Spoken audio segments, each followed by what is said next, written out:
अस्सलाम वालेकुम, welcome back to our YouTube channel जी। आज जो हम वीडियो स्टार्ट करने जा रहे हैं उसमें हम ये देखेंगे कि हम किस तरह क्लाइंट को एग्री कर सकते हैं। यानी क्लाइंट तो आता है, रिप्लाई भी आता है, या समटाइम आप लिंक्डइन पे भी काम कर रहे हो तो आप मैसेज करते हैं, वो कह देता है आई एम नॉट इंटरेस्टेड, या कह देता है कि लेट मी नो टुमारो, यानी मैं आपको बाद में बताऊंगा, या कह देता है we do not hiring now, यानी हम इस टाइम आपको हायर नहीं कर सकते क्योंकि हमारी कंपनी की हायरिंग रुकी हुई है। यानी ये चीजें वो हैं जो क्लाइंट आपको मैसेज करता है जब आप उसको टेम्पलेट भेज रहे हैं या आप उसके साथ कम्युनिकेशन करना चाह रहे हैं। तो इन चीजों से हमने किस तरह बचना है या हम क्लाइंट को किस तरह से एग्री कर सकते हैं। अब इसमें सबसे पहली बात यह है, क्लाइंट को एग्री करने के लिए हमारे पास वेबसाइट की डेटाबेस होनी चाहिए। अगर हमारे पास हम टैग का क्लाइंट आउटरीच कर रहे हैं, सपोज करें हमने ब्लॉग रिसर्च मेथड को यूज किया और हम टैग का क्लाइंट जो है वो आउटरीच कर रहे हैं। अब मैंने टैग के क्लाइंट को तो आउटरीच कर रहा हूं, लेकिन मेरे पास टैग की सिर्फ और सिर्फ 5 वेबसाइट्स हैं। पॉसिबल है कि जब आप वेबसाइट क्लाइंट को दिखाएं तो उसने उस वेबसाइट पर ऑलरेडी गेस्ट पोस्ट ली हो, क्योंकि हम जो वेबसाइट फाइंड कर रहे हैं वो राइट फॉर एस से आप सब निकाल के क्लाइंट को दिखा रहे हैं। जब आप राइट फॉर एस से निकाल रहे हैं तो इसका मतलब है कि सबके पास वही सेम वेबसाइट है। अगर उसने एक वेबसाइट पर किसी से लिंक लिया हुआ है ब्लॉग रिसर्च में, तो इसका मतलब है कि उसने बाकी वेबसाइट पर भी लिंक लिया हो सकता है। अब आपके पास कम से कम, अगर आप टेक के को या होम को या बिजनेस को किसी भी नीश के क्लाइंट को टारगेट कर रहे हैं, तो आपके पास कम से कम उसकी 20 वेबसाइट की डेटाबेस होनी चाहिए। देन आप अपने क्लाइंट को एग्री कर सकते हैं अपनी साइट पे या अपने साथ काम करने के। जब तक क्लाइंट आपके साथ एग्री नहीं होगा या वो हैप्पी फील नहीं करेगा, वो कभी भी आपके साथ ऑर्डर प्रोसेस नहीं करेगा। अब इसमें हमारी कुछ और भी मिस्टेक्स हो जाती हैं कि जब हम क्लाइंट को साइट भेज रहे होते हैं, हमें क्लाइंट का मैसेज आ गया जी DA 40 चाहिए, इसके बाद जी जो ट्रैफिक है वो 2000 चाहिए मिनिमम। अब हमने क्या किया, व्हाट्सएप पे चले गए, फेसबुक पे चले गए, वहां पे जाके डिफरेंट ग्रुप से साइट्स इकट्ठी कर ली, लेकिन उनको खुद चेक ही नहीं किया कि उनका DA क्या है, उनकी ट्रैफिक क्या है। हमने धड़ाधड़ वो उठाई 5-6 साइटें और क्लाइंट को सेंड कर दी। जैसे ही क्लाइंट ने चेक की, उनमें से कुछ जर्नल निकली और कुछ की ट्रैफिक उसके क्राइटेरिया के मुताबिक ना निकली। अब आप कहते हैं कि सर उसने हमारी साइट को देख के वापस हमें रिप्लाई नहीं किया। वो कैसे रिप्लाई करे जब आपने उसे जो साइट्स भेजी हैं, एक तो उसके क्राइटेरिया पर फॉल करती है तो वो जर्नल निकल आई, जो उसके क्राइटेरिया पर फॉल नहीं करती उसकी ट्रैफिक कम है, यानी आपने उसको अच्छी साइट्स भेजी नहीं है। इसलिए जब भी आप एज अ थर्ड पार्टी भी बिजनेस कर रहे हैं या आप किसी से भी साइट्स ले रहे हैं, तो कम से कम आपको उनके स्टैट चेक करने की बहुत ज्यादा जरूरत है। अगर उनके स्टैट आप चेक नहीं करेंगे और वैसे ही आप वेबसाइट उठा के क्लाइंट को भेज देते हैं, तो इसका मतलब है क्लाइंट आपके साथ कभी भी एग्री नहीं हो सकता। अब इसके अलावा 1-2 और मेन फैक्टर्स हैं जो आपने नोटिस करने हैं, जो आपके क्लाइंट को आपके साथ एग्री करने में बहुत ज्यादा हेल्पफुल होते हैं। अब आपने साइट जो है वो देख ली, अब साइट पे ट्रैफिक इंडिया की है, क्लाइंट आपका USA का है। आपने साइट की ट्रैफिक भी देख ली कि 2000 है, DA 40 है, क्लाइंट का रिक्वायरमेंट तो पूरी है, लेकिन उसकी कंट्री मैच ही नहीं कर रही। अब आपने कंट्री पर फोकस ही नहीं किया। जब क्लाइंट चेक करेगा तो वो देखेगा कि मुझे साइट जो है वो USA की चाहिए, इस पे ट्रैफिक इंडिया की है, तो वो कभी भी आपको ऑर्डर नहीं देगा। आपके उतने ही रिप्लाई के चांसेस कम हो जाएंगे।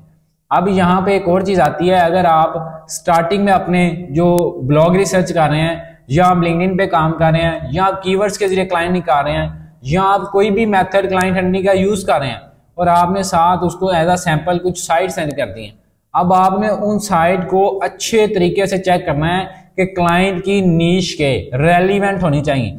अगर क्लाइंट की नीश हेल्थ की है तो जो वेबसाइट आप एज अ सैंपल अटैच कर रहे हैं वो कम से कम 10 वेबसाइट या 5 वेबसाइट उसमें हेल्थ की होनी चाहिए।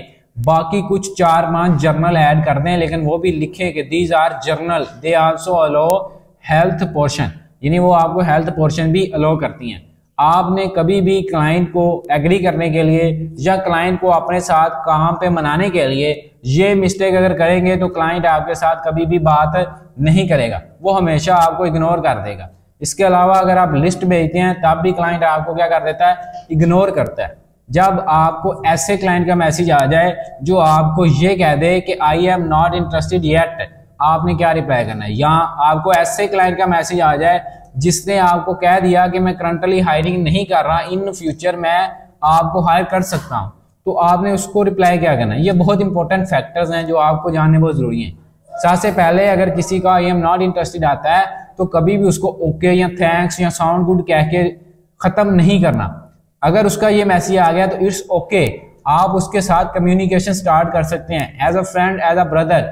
आप लाजमी नहीं है कि उसे बिजनेस के तौर पर ही उसके साथ कम्युनिकेशन स्टार्ट करेंगे।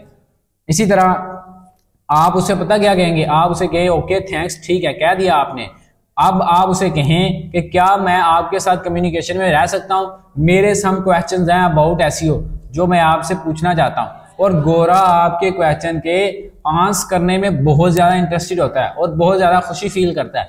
अगर आप इस तरह की कम्युनिकेशन स्टार्ट करना चाह रहे हैं या आप इस तरह की कम्युनिकेशन उसके साथ करेंगे तो होपफुली वो आपके साथ जो है वो अटैच हो जाएगा। इसी तरह मेरे साथ बहुत से ऐसे बंदे अटैच है, यूएसए के हैं, यूक्रेन के हैं, जिनके साथ मेरा एक भी ऑर्डर नहीं है, लेकिन क्या बात है जी, सिर्फ और सिर्फ मैंने कम्युनिकेशन की पावर पे उनको व्हाट्सएप तक ले आया हूं, जस्ट कम्युनिकेशन से।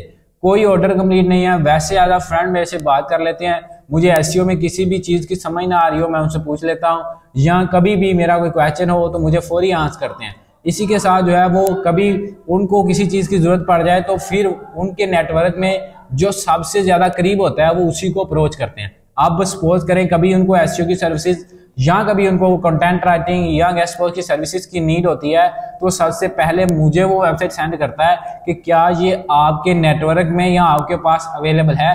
इससे आपकी जो अवेलेबिलिटी है या आपकी कम्युनिकेशन स्किल से आपका उसके साथ जो रिलेशनशिप बनेगा वो रिलेशनशिप ही आपको ऑर्डर देगा। सबसे पहले आपने हर क्लाइंट के साथ या हर बंदे के साथ, गोरी है गोरा है, उसके साथ रिलेशन बिल्ड करना है। जब रिलेशन बिल्ड हो जाएगा देन ऑर्डर गेट करना मुश्किल नहीं है। एक वक्त में उसके पास जरूर ऑर्डर होगा, वो देर हो सकती है लेकिन अंधेर नहीं हो सकती। मतलब लाइक एज अगर आज उसके पास ऑर्डर नहीं है, वो किसी कंपनी में काम कर रहा है, एसईओ मैनेजर है, सीईओ है, कुछ भी किसी कंपनी में उसकी पोजीशन है, अब अगर वो आज आपको ऑर्डर नहीं दे रहा तो इसका मतलब ये नहीं है कि उसके पास कभी भी ऑर्डर नहीं होगा। अगर आपने उसके साथ एक स्ट्रॉन्ग रिलेशनशिप बिल्ड कर लिया, ये रिलेशनशिप भी एक दिन में बिल्ड नहीं हो जाएगा, क्योंकि गोरा आपको जल्दी रिप्लाई स्टार्टिंग में नहीं करेगा और आपने कभी भी बहुत ज्यादा मैसेजेस तंग नहीं करना गोरे। इससे ये होगा कि जो आपकी कम्युनिकेशन है वो भी पावरफुल होगी। आप गोरों से बात करके आपकी कम्युनिकेशन जो है वो अच्छी हो जाएगी। जब आपकी कम्युनिकेशन अच्छी हो जाएगी आपको डिफरेंट दूसरे बंदों के साथ भी बात करने में आसानी होगी और आपकी जो पावर ऑफ कम्युनिकेशन या पावर ऑफ गेटिंग ऑर्डर है वो भी बढ़ जाएगी। आपको ऑर्डर हासिल करना आ जाएगा, आपको पता चल जाएगा बात कैसे करनी। जैसे हम पाकिस्तानियों को गेड़े दे लेते हैं ना, तो इस तरह आपको गोरों को जो वो बातें सुनानी आ जाएंगी। जब आपको बातें सुनानी गोरों को आ गई तो इसका मतलब है कि आप अपनी सक्सेस रेशो की तरफ जाने लग गए। आपकी वो कम्युनिकेशन पावर हो गई है कि अब आपके सामने कोई सिंगापुर का आ जाए, आपके सामने कोई यूएस का आ जाए, आपके सामने कोई यूक्रेन का आ जाए, यूके का, जर्मनी का, ऑस्ट्रेलिया का, व्हाटएवर जिस कंट्री का भी गोरा आ जाए, आप क्या करेंगे उसके साथ फ्रीली गपशप करने की कोशिश करेंगे। पहले आप जो हिचकिचाहट ही करते हैं, क्या जी गोरा मेरे मैसेज का बुरा ना मिला, मुझे रिप्लाई करना ना छोड़ दे, इस तरह आपने माइंड में नहीं लाना। जब पॉजिटिव सोचेंगे तो आपको पॉजिटिव रिस्पॉन्स आएगा। अगर हम ये सोचेंगे यार इस गोरे से मैं बात कैसे करूंगा, या ये मेरे से अट्रैक्ट नहीं हो सकता, मेरे में इतनी पावर नहीं है, मेरे में कैपेबिलिटीज नहीं है, ऐसी बात नहीं है। हर इंसान में कुछ ना कुछ क्वालिटीज ऐसी होती हैं जो उसको पता नहीं होती, लेकिन वक्त के साथ साथ अगर वो खुद को यूटिलाइज करे ना तो बहुत सारी चीजों से वो वाकिफ हो जाता है। इस तरह ये सारी चीजें जो है ये आपके क्लाइंट को आपके साथ एग्री करने पे या आपके क्लाइंट को आपके साथ जो है बात करने पे एग्री कर देती हैं। उम्मीद है ये लेक्चर एक मोटिवेशनल था थोड़ा सा, लेकिन क्लाइंट के हवाले से बहुत ज्यादा इंपॉर्टेंट फैक्टर्स थे इसमें जो आपको नोट करने बहुत जरूरी है। अगर आप इन फैक्टर्स को मद्देनजर रखते हुए अपने क्लाइंट को अप्रोच करते हैं या अपने क्लाइंट के साथ कम्युनिकेशन करते हैं तो आप विदिन जो है वो 15 डेज अपना ऑर्डर गोरे के साथ कंप्लीट कर सकते हैं, वो भी एक अच्छे वे में, और वो भी ऐसा गोरा आपको मिलेगा जो इन फ्यूचर भी आपके साथ राब्ते में रहेगा। ये नहीं कि एक ऑर्डर लेके चला जाएगा, आपके साथ एक उसका रिलेशनशिप बिल्ड हो जाएगा। जब रिलेशनशिप बिल्ड हो जाएगा तो गोरा कभी भी आपको छोड़ता नहीं, वो बहुत लॉन्ग टर्म रिलेशन को चलाना चाहता है, क्योंकि अगर आप उसको धोखा नहीं देते हैं, बल्कि उसकी हिस्ट्री में धोखा नहीं है, गोरा फ्रॉड नहीं करता, अगर हम पाकिस्तानी $10 या $5 के पीछे गोरे का ऑर्डर रिजेक्ट कर देते हैं या उसको झूठ बोल के जो है उसको पैसे ज्यादा ले लेते हैं, एक वक्त में उसे पता चल जाए, तो वो फिर आपको कभी रिप्लाई नहीं करेगा। गोरे के साथ आपने कभी फ्रॉड नहीं करना, ना ही गोरा आपके साथ फ्रॉड करता है। उसके साथ लॉन्ग टर्म रिलेशनशिप रखना है और आपने इंशाल्लाह डॉलर्स में अर्निंग करेंगे उसी गोरे से, आपको वो बहुत ज्यादा जो है ऑर्डर दे सकता है इन फ्यूचर। उम्मीद है कि आपके लिए ये लेक्चर जो है वो बहुत मोटिवेशनल होगा और साथ में आपको कुछ टिप्स भी मिली होंगी कि क्लाइंट को किस तरह से एग्री कर सकते हैं। इसी के साथ मुझे दीजिए इजाजत, मिलते हैं नेक्स्ट वीडियो में। उसके लिए भी कोई अच्छा सा टॉपिक लेके आएंगे, इंशाल्लाह आपके लिए बहुत हेल्पफुल होगा।